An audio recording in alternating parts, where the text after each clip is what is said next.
What's up, you guys? It's 2bricks, and this may look like I'm getting ready to do a set review, but actually I'm bringing you guys another one of my set modifications. As with the previous one, the AAT tank, the instructions for this are going to be freely available. Check out the link down in the description to go to my Rebrickable page, and while you're there, you can check out all the other mocks that I have that I've created as well, so that'll be cool.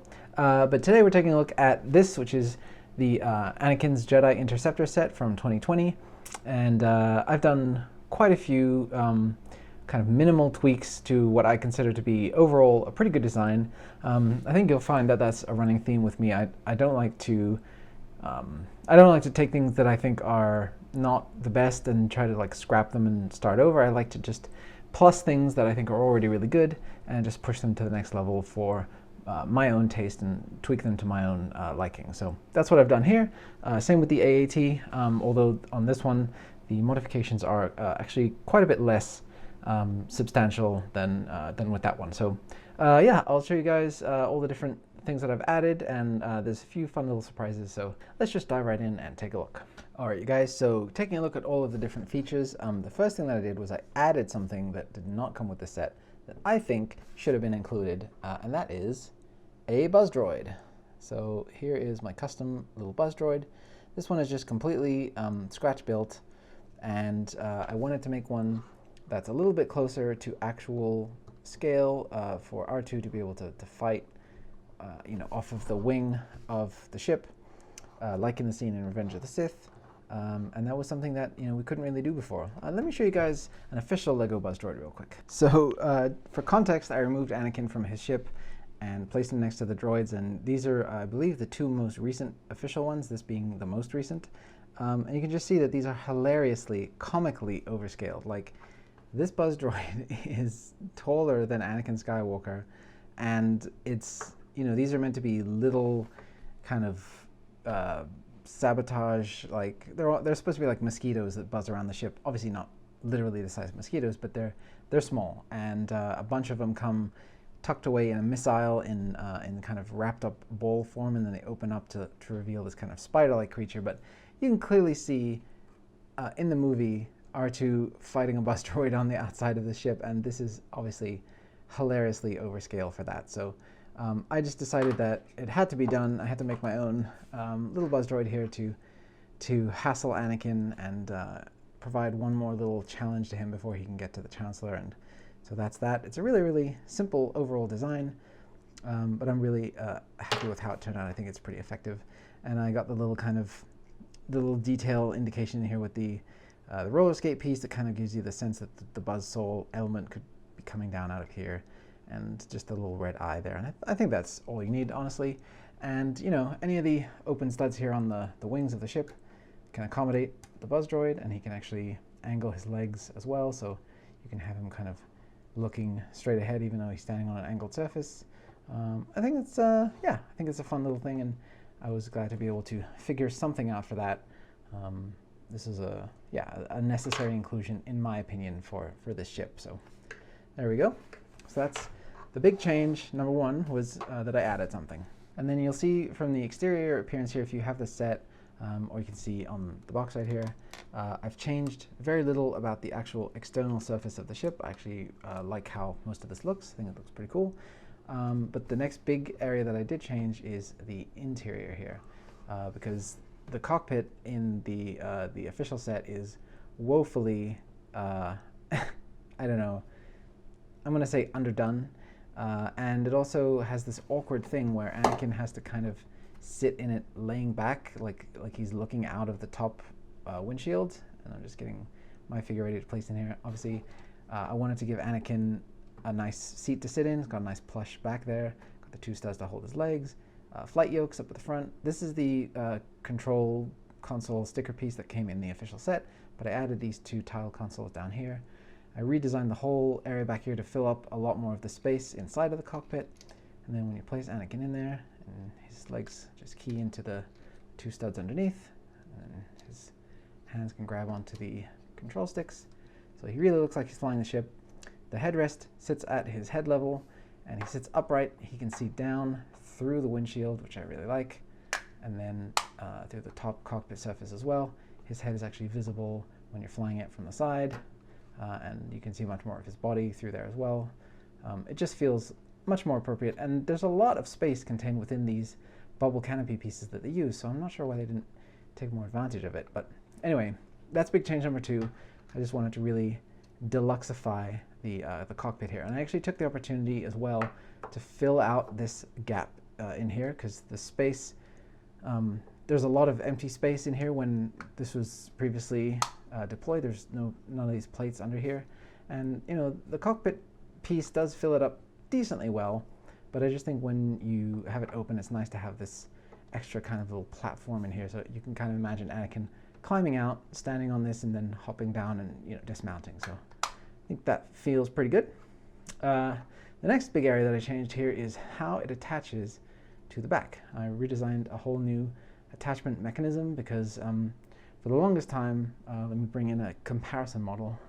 For the longest time, they've relied on some version of this set of Technic connectors here to plug into the back, and this open area is left just completely exposed, and this is see-through, so it just kind of acts like a back windshield, which obviously is not accurate to the actual source material. And the Technic is very much just, it looks like a toy attachment point. It doesn't look like part of a model as much to me. Obviously this isn't the same exact model as this most current one, and it does have, they went with a slightly different Technic design on this one that has less obviously exposed blue and red and things of that sort, but still I decided that I would like to finish this off a little bit more nicely. So the dimensions of how this fit in is kind of awkward, so I ended up using this solution with the clipped in these hand pieces, the Exoforce hand pieces there, and those are holding onto a bar, and then they plug into these hollow studs of these relatively new 1x2 plates with the holes in them, the rounded plates, and just kind of finished off this back section with a little bit of extra building detail to just kind of give you that nicer shape. So I think that feels a lot nicer, and you know, you get the same exact opening function. This one I believe can open further. I think the previous design could only come out to here. This one can go all the way back, but there is a little bit of friction in it, so you can actually have it kind of half open if you want to. The other one, the original design, had no friction whatsoever. So but yeah, it all still lines up and closes up nicely the way you would want it to. So moving on down, the next thing I did is I just switched the orientation of these engines and gave it a blue kind of conical shape here. You can see on the box here for the other one, they reversed the orientation of these engines, where the back of this dish, you can see the anti-stud, and it kind of creates this, I don't know, like an awkward kind of an appearance where you have a gap and then you have like that dish shape sticking out of it, and it just felt wrong to me. Like, you want to have that nice, really iconic looking flame cone that comes out of the back of these engines, because that's really, really prominent in the ship. When you see it flying from the back angles, you can see that kind of that flame in there. So I thought that was something that was worth doing, and I just had to change out the gray plate piece at the end here from being the tile rather. Previously it was the one that has a anti-stud, like a hole, and then it plugged in the other way around, and then now we have this one which gives you the stud, so that can just hold onto the blue dish and then the additional cone piece. Moving on underneath the ship, you can see I've added some slick landing gear in here, and that's something that was not included in any way, shape, or form on the original. You can put it down on a table and it kind of sits on the large, bulky kind of inserts that they have underneath here and here. One of those is to accommodate the R2 unit, and one of those is just hollow. And again, that hollow space looked a little bit weird to me. I would like to see a much more accurate, slick, thin wing like it has in the actual design. So I went ahead and modified that and added these couple of landing gear struts out here. So this one, the way it works is to accommodate for the slant on the wings, because you know, obviously the wings are sitting at an angle. I just had it where these can come down at the front and they can angle themselves, so they can counteract the slant of the wings. And then when you want to put them away, it's very simple. You just pull this down, rotate it, and then put it forward, and it just sits really nice and flush, tucked up underneath there, and it just goes flat. You really don't even notice it at all. So when you're flying it around, it just looks like some greebly engine detail under there. and I think that works out really well. And then the back here is just a leg that just comes down, the third leg there, and just supports that. So I lost one of his guns real quick. Let me just put that back. And then we'll move on to the next thing, which is the completely redesigned R2-D2 astromech. I was going to say astromech area, but also R2 himself is redesigned. I only kept the head from the actual set, and the body is fake. That is not an R2-D2 minifigure in there. That is a brick-built substitution. I have these simulated R2 shoulders in here and a simulated R2 body. And the reason that I did that is because trivia nerds for Star Wars probably know the design of this ship was physically impossible to fit an R2 unit into here. This area down here just simply wouldn't allow it. There's not enough space. I think that they've had different versions throughout the years that are slight modifications on that, where they bulked up the bottom so you could do that, but I wanted to go for the pure Revenge of the Sith impossible version, and in order to do that, I had to build in a fake R2-D2 body. But I think that the thing that really is a plus with that, that is a win, is that you can rotate now the head direction, where you could not do that before in any way, shape, or form. I mean, you could take it off, rotate it around, and then stick it back on the 4 studs, you know, but there's no way to actually rotate an R2 head. So I really like that you can have him looking off at a slightly different angle relative to his shoulders. That gives it a really nice naturalistic look, I think. And yeah, I think that's probably my most favorite new feature of this design, is just the ability to have a broken half an R2-D2 sticking out of the wing of your ship impossibly. So yeah, happy with that. So the final thing I changed, I kept all the spring-loaded shooters and stuff intact that was under there. The slots for the extra missile and Anakin's lightsaber are still in there. I just switched out the way that this attaches. This panel piece is the same, but what it attaches to is a little different, because in the official set, they have a Technic brick in here that holds onto a little bit of a hinged Technic piece. It's kind of a specific piece that, to me, it was just a little unnecessarily complicated, and I wanted to free up a lot of that interior space that was used up before for that Technic brick in there, to be able to put a plate-built cockpit that had some depth to it. So in order to do that, I just freed up that space by removing those and just attaching a much more simple Technic hinged ratcheting plate.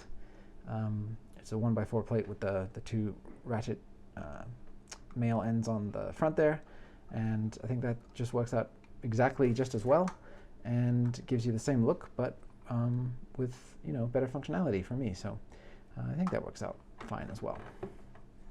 Just a small thing.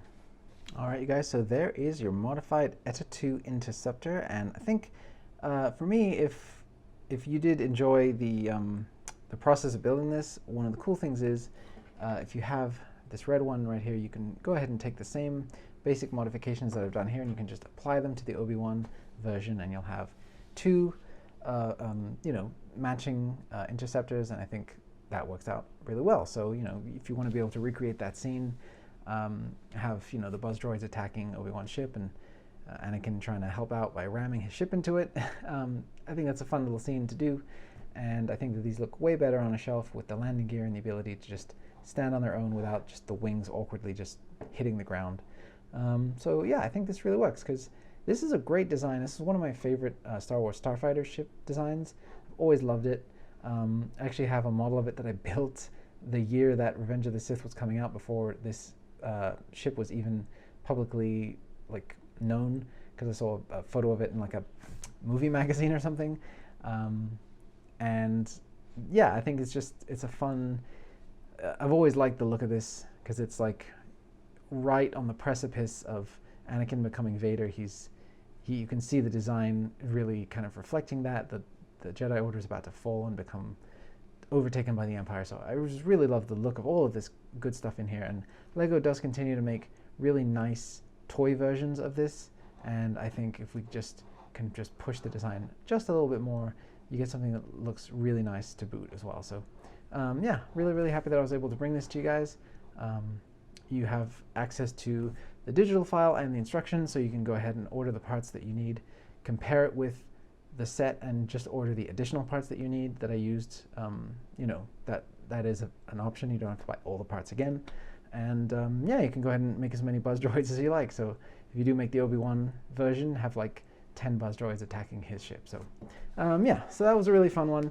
I think this was a really cool little build, and I really enjoyed doing the modifications as well. So hopefully you guys enjoyed it too, and you get a kick out of your modified Eta 2 Actis Jedi Interceptor. So thank you guys again for watching.